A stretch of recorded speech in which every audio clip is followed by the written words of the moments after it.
Hey everybody, I'm with Chris Butler and Sam Fell, and we are talking about Paranorman, and we were just talking about San Diego Comic-Con because that's where we all came from. Yeah. And I want to tell you guys a funny story real quick. When you guys were walking the press line, I was actually standing there on the press line, and they were about to bring you to me, and the woman was literally having to pull you out of interviews because people were taking so long. Yeah. So I just waved her over, and I said, I'm going to talk to them in Dallas next week so you can skip me, and she just went, Oh, so your favourite now. Yeah. I'm a little, yes, Well, I think I made her day. and you can actually get a chance to speak to you properly, because in Yeah. that line you have to speak at like 900 miles an hour. Oh, I know, so and you're talking sound I know. bites. We actually talk like characters from The West Wing now.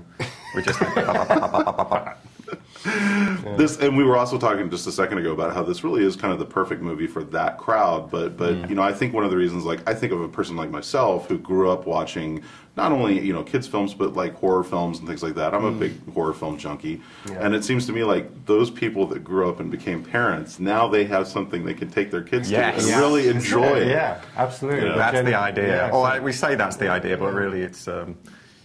I think it's just to have a lot of fun with all those influences. Yeah, yeah. But it's definitely a generational thing. I mean, that period, you know, that 80s period especially for us. And in England, it was all of the culture was American, you know, all the movies, TV stuff we were watching was American. Well, you guys had your own blend of stuff. Yeah, I I mean, guess It we did, were, but certainly for this kind of stuff, there was a certain flavour that came through, and actually it was it was that flavour that we wanted to capture again. There was an irreverence, that they were smart, they were edgy, they were scary. And funny.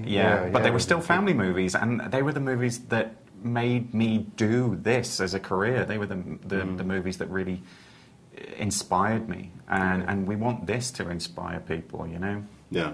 Was that kind of a hard sell to go to the studios and say, like, this, that we want to do something that is sort of an homage, but still be a kids' film? It wasn't a hard sell at all, actually. It was. I was working on Coraline, and Coraline in itself, as you know, was already kind of breaking the mold. Sure. It's a dark fairy tale, and it didn't really pander to, you know, the formula of a lot of animated movies. And towards the end of that, I had the script for this, and I showed it to Travis Knight, CEO and animator, and he read it and he said, "Yeah, sure, let's go for it." I think it's because he liked all those movies and TV shows as well. It's special to Leica, I think. This film, you know, it's a special project, and you wouldn't just slot it in anywhere. You know, it is a little groundbreaking, pushing the envelope, you know. Yeah, it's pretty brave. But still in the family, it's quite deliberately in the family realm, you know. Right. Yeah.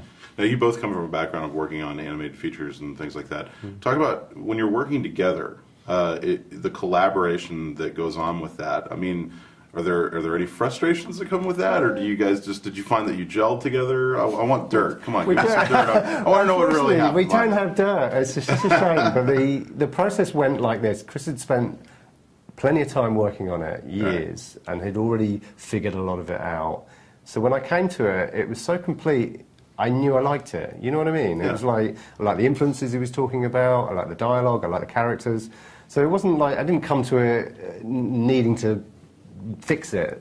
You know what I mean? It was like, wow, this thing, to me, it looks like something that could be made, you know. Yeah, so, you got the sensibility. Yeah, I was on board with that sensibility, and when we met, we got on, we have a good rapport, you know, so it was, I think it's just that it was well worked out already. It made it kind of simpler. You know. Having that at the start as well, when we both know what the movie is going to be, it just means that every decision you make, even if you can have slight disagreements, but it's on this scale, you know. Yeah. But in the end, you know, we spend so much time together talking through this thing that by the end of 3 years, we know extremely well what the other guy likes and doesn't like, and what we want to see, and we, you know, by the end we could finish each other's sentences. We built a blueprint. Yeah, and we built a blueprint. You know, like the first 6 months to a year, we actually built a blueprint for the film that was just with us, an editor, some storyboard artists, a couple of designers. You know, so a small group, we were able to build the blueprint. So in a way, it's just like building a cathedral or something. You know, once you've got to figure it out first, and then everyone comes with all the material, and you know what you're doing. You know, so we would split up in the day, maybe. You know, spend the morning apart, and I'll be up this end of the building, you know, kind of getting that constructed. He'll be over on the roof, you know. We weren't actually constructing things ourselves. No. We were so we can't hire you out to do Yeah, no, we like to act like, But it's interesting, though, because a lot of animated movies, certainly You know, I come from the story department. I've worked on a bunch of animated movies, and it's very common not to know what the ending is. It's very common to get into production on an animated film and not really know where it's going. Sure. And it's something that we really didn't want, and it's definitely something that I didn't want when I was writing this. I was very clear about what the ending was, and I kind of worked backwards, which kind of makes sense when you say it like that, but it often doesn't happen. And I think that was a big part of it, you know.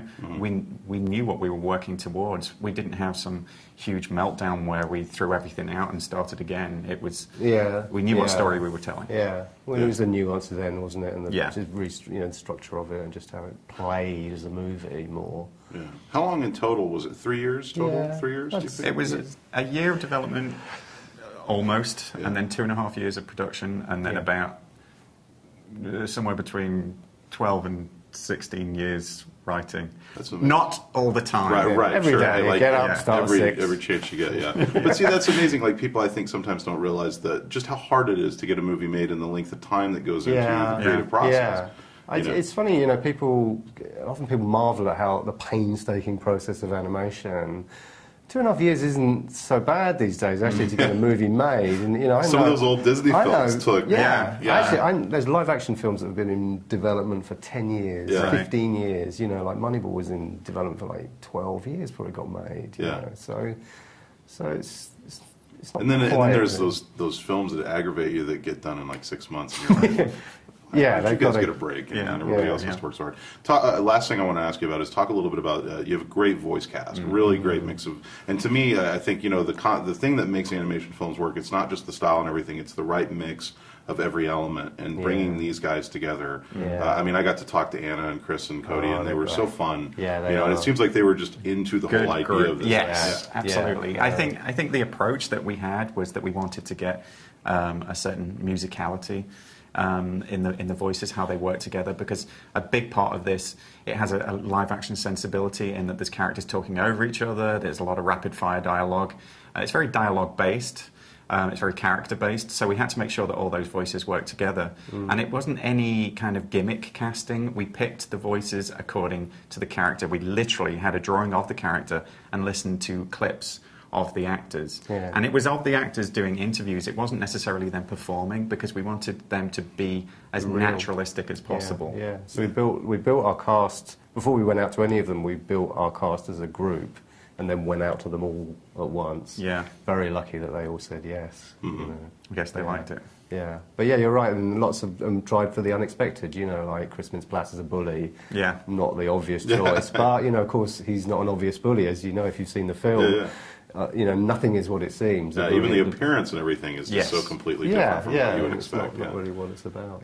That was a lot of fun to play with that. And the other thing was we wanted the kids to feel like real kids. So certainly with Norman and Neil, the two main kids, the 11-year-olds, we went for kid performance. Cody is obviously a fantastic actor, and we knew he could carry it. Yeah, we saw him in the road actually. Just when that's when we were first. So we knew he could act, but actually meeting him, he's pretty funny as well. That was nice to know, because it's important. That, all I could think when those three were together when we were talking at Comic-Con was like, how did you guys get anything done?